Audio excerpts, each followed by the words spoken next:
Assalamu alaikum, KJTV YouTube kanalının görүүчүлөрү. Бүгүн 10 август. Өзүңүздөр билгендей эле өлкөдө пенсия берүү жана пособиялар бериле баштады. Ошондуктан чоң аталарыбыз жана чоң энелерибиз акча алууда ар дайым кыйынчылыкка учурайт да, банкоматтанчы. Аксакалдарга же болбосо пенсионерлерибизге бир аз жардам болсун деп банкоматтан акча алуу видеосун киргизип коеюн дедим. Эгер үйлөрүңүздө аксакалдар, чоң энелер болсо, пенсионерлер болсо, ушул видеону көргөзүп үйрөтүп койсоңуздар болот. Же болбосо телефонуна скачивание кылып берсеңиздер, кирип өздөрү үйрөнүп алышат. Бул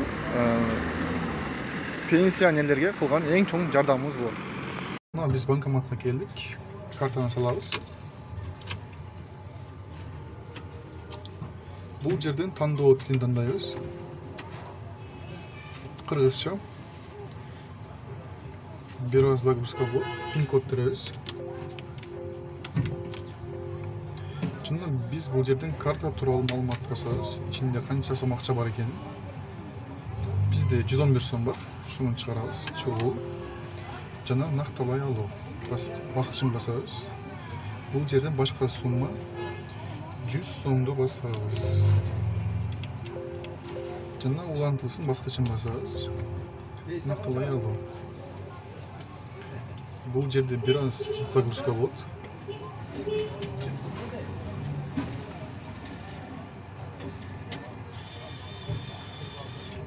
Загрузка болгондон кийин бул жактан чек чыксынбы жокпу? Бизге чектин кереги жок. Жок басып коебуз. Мына бизге 100 сом чыкты. Биздин видео сиздерге пайдалуу болду деп үмүт кылам.